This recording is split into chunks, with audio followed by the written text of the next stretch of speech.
Hi, and welcome to this short video about some points to ponder. Rather like peer-to-peer networking, I want to connect with you personally and hear some of yours and your colleagues' thoughts about the reflection points I will raise towards the end. As with all teaching practice, it is in the process of reflection and conversation between practitioners that we make the best inroads towards consolidating our approaches to teaching and learning, and find out new ways and avenues in which we can make our students' experience of computing the best it can be for them and enrich our own approaches to teaching to make this possible. We hope that after watching this video and the points to ponder, that you can reflect on your own practice and share those reflections and your own excellent practice with us to further improve the options and avenues open to teaching computing. At the same time, along with some self-reflection, it would be great if you could find the time to share these points with your department, school or learning community to begin a conversation around the issues for how we can make pupils transition to text-based programming the best it can be. I want to take a bit of time out to ponder on these points because in the last two sessions of the Tenderfoot program I have introduced, we have looked at some approaches and techniques that we have found to work well in this transition process. In the full sessions linked to these introductions, we looked at RoboMind and the Turtle system to explore how we might do this, and we'll look at other student-centered programming environments in future sessions. However, these are just two environments in which we explored approaches that can and should be used across any platform or language you might want to use yourself.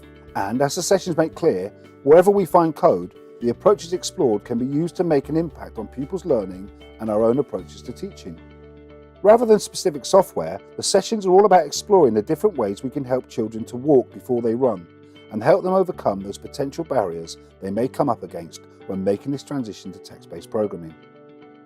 Amongst other outcomes, these sessions included appreciating some of the barriers for children learning to code, as well as exploring a range of activities for introducing programming concepts at Key Stage 3 and upwards in a text-based environment. If you get the chance to undertake these sessions in full, you will no doubt come away with some new thoughts on teaching this element of computing, including the importance of reading code before writing, predicting how it will execute, and reasoning about outcomes as part of the learning process. Also, how repeating learning in different contexts and in different ways can help to consolidate and build strong mental toolkits and models for your pupils to help them tackle writing code. And the central role that computational thinking plays in this process through a series of hands-on activities and investigations. At the same time, I'm certain that you too have many other ways in which you have helped pupils manage the cognitive load associated with this transition in your own school or classroom, and have plenty of ideas based on experience to make this process as fluid as it can be. And this is what the Tenderfoot sessions are all about, as well as aiming to help teachers through sharing our successful classroom-based approaches and techniques. Each full session gives plenty of room to hear the reflections, experience and successful approaches of its participants. And this is what I want to do here, to put out a few points to ponder and hear from your own expertise and practice. After all, we all know that teaching moves forward best when we work as a community of practitioners. So, here are my points to ponder, and we would love to hear back from you either in the comments or by email at castv@computingatschool.org.uk. What lies behind the syntax barrier? Why is the syntax barrier such a hurdle for pupils? How can we make it less so? Why do children seem to grasp a visual language better? Is a different pedagogy required to introduce text-based languages?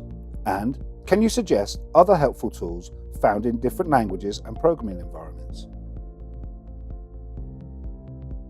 Finally, to further explore the approaches towards its successful transition to text, please take a look at the Tenderfoot materials at Tenderfoot Online, a link to which you can find in the description below. There you'll find presentations and session notes that will help guide you through in more detail and at your own pace, as well as find out how you can host or take part in our full Tenderfoot sessions. We look forward to hearing from you. But for now, I'll leave you with those points again.